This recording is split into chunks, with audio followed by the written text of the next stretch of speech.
He's Coach Hardaway. Coach Hardaway now. No longer Penny. How's that feel to be called Coach? Well, I know in high school, coach in high school, but Penny Hardaway, now Coach Hardaway. Congratulations.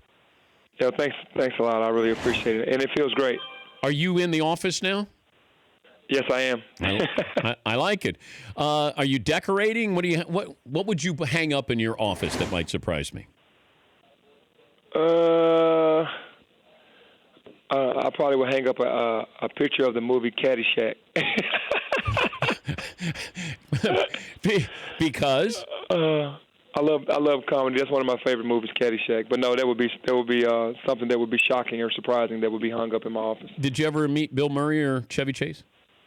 I have not met either one. No. Well, maybe I could arrange the Bill Murray one if you want to. Yeah, that'd be pretty cool. Do you guys face Xavier? So Bill's son is an assistant coach there. Okay. So why don't you schedule Xavier, and then I'll get a chance to meet Bill. Yeah. Okay. You may not want to play Xavier as good as Xavier has been, but I know, right? How would your game match up with today's players in the NBA? I think I would fare well because of now most of the bigs are out on the perimeter. So, and my game was explosive and athletic play like Russell Westbrook's game, like attacking the basket. So I think my game would fare very well right now in today's game. Do your kids know what kind of career you had? Yeah, because of YouTube. Thank God for YouTube, because I'd have to be talking a lot. I'd run out of breath talking about how good I was if I didn't have YouTube.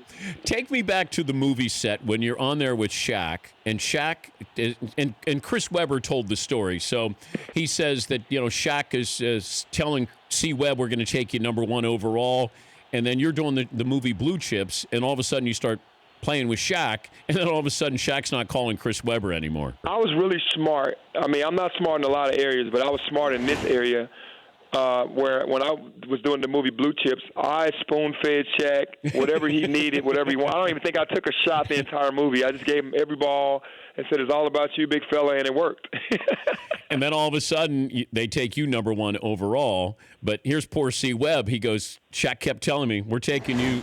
And if you weren't in that movie, do you think they probably would have taken C. Webb, wouldn't they? They definitely would have taken C. Webb number 1 overall. I mean, Orlando, he went number 1 overall, but Orlando would have taken him for sure if I would not have been in that movie. I just did a good job of promoting myself and making sure the big fella was always happy. The nickname Penny, explain that to us. Well, I was born with copper skin, and my grandmother was like, that's a pretty, pretty baby. And the way that she said pretty with her southern drawl, people thought that she was saying penny. And you'd have to be from the South to understand that. But she said I was a pretty baby, pretty as a penny. You imagine if your nickname was Pretty instead of Penny. Oh, my God. You would have gotten roughed up that would a not have bit. been that would not have been good. And I was trying to tell the guys I work with, the ad campaign you had with Little Penny, I still have the doll here. Awesome. Yeah. Did you do you have one? I do have one. Okay. Explain that ad campaign with Chris Rock, because it was huge. And how was that presented to you, that they were going to have an ad campaign for Nike and it was going to involve a doll with Chris Rock's voice called Little Penny? Yeah, well, they knew that I was quiet, and I was when I played, I wasn't a trash talker, but I had major game. I could back it up with just my play. They wanted to do an alter ego that would talk so much smack, and the alter ego would talk. That was Little Penny. He would talk enough smack for me, and I would go out there and show it with my own game. So when they came to me, they presented it to me, and I loved the idea right away. I just knew it would be great. Yeah, but did you feel like that Chris Rock was saying stuff that you wouldn't normally say, obviously, but then did guys take it seriously, what Little Penny was saying about, you know what's in fact, I got the doll here, Penn. So let me, here we go. So I got the doll here.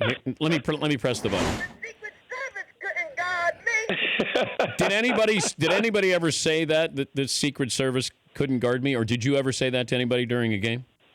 No, I never said that to anyone. It took a lot to rile me up and make me talk. I just showed you with my game. But Little Penny did say some things that I was saying out loud that I was saying in my head. Oh, okay. But you were never, you didn't, even with the guys who were in the NBA at that time, you never engaged with, Gary Payton or Michael Jordan with trash talking? Maybe with Michael more than Gary, because Michael would kind of try to push some buttons to try to get into my head. and we'd go back and forth and spar a little bit. Not so much me and Gary. It was just more about a chess match with Gary and I, but Michael would let me know where he stood. Give me your Michael story that you tell. I think he got pissed off the year before when we beat them, and then the next year when he came back, and they went 72-10. Yes. 72-10 that year. Yeah. He told me that you won't be getting any more wins, young fella. He basically told me, like, you guys are done. And he was right, wasn't he? And he meant it. Yeah, we had some injuries, but they definitely meant what they said. He meant what he said. Continental Tire Coaches Corner, the new Memphis head coach, Penny Hardaway. The jump from high school to college, what's the biggest concern for you? I guess just getting used to the players because this isn't my team. This is Coach Smith's team, and I can just add some pieces along the way. Getting guys to buy into me that are going to stay and that were recruited by another coach. I've never had that situation happen. I've always brought guys with me wherever I went, my team, and built my team that way in middle school and high school. So this is new for me, and just really just kind of having the kids that are left over buy into what I'm going to bring to the table. The importance of bringing some of your high school kids to the Memphis team. How many do you think you're going to get to commit to play for you?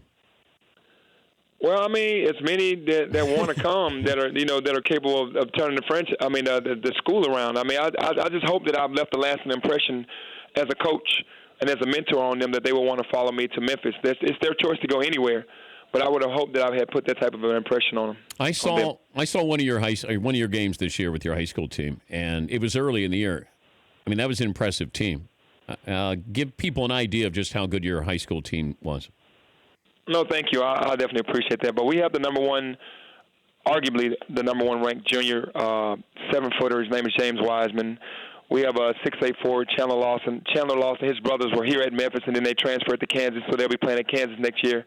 We have Alex Lomax, who was Mr. Basketball back-to-back years here in the state of Tennessee. We had Ryan Boyce, who signed with UAB. We have about 8 or 9 Division I players on the team, on my high school team. How many losses? We had 3 losses earlier in the year, and we went on a 15-game win streak and won our 3rd state championship in a row. What's the most points you scored in high school in a game? I think I scored 71, and I didn't play the entire game. Come on. 70. Why didn't you pass the ball, Penny? I mean, I had it going that night. It was my night, Dan.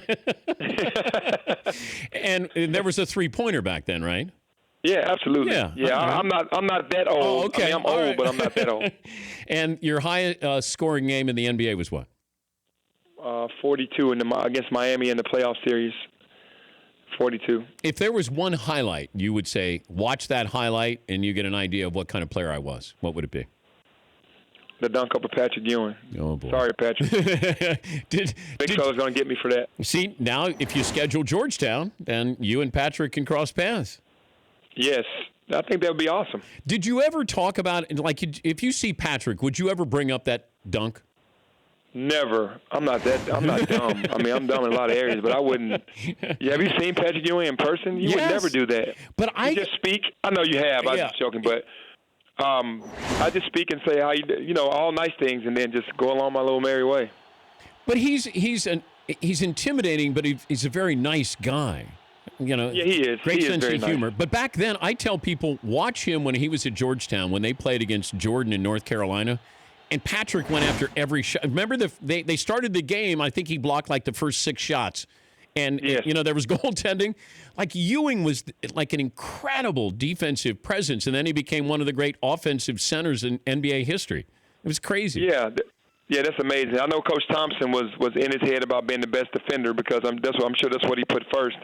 And he was so raw in high school, and when he got to the NBA, he worked on his game and got his offensive game going. I'm watching. Shaq is the trailer on the play when you dunk on Ewing. Yeah, I guess I should have thrown that back, but I was already in now. I had already won him over, so I guess it was my time when I got to Orlando. No, but you can see Shaq going, whoo, like he knows what just happened. Like that's one of those, you just posterize Patrick Ewing, and not many people live to tell about it.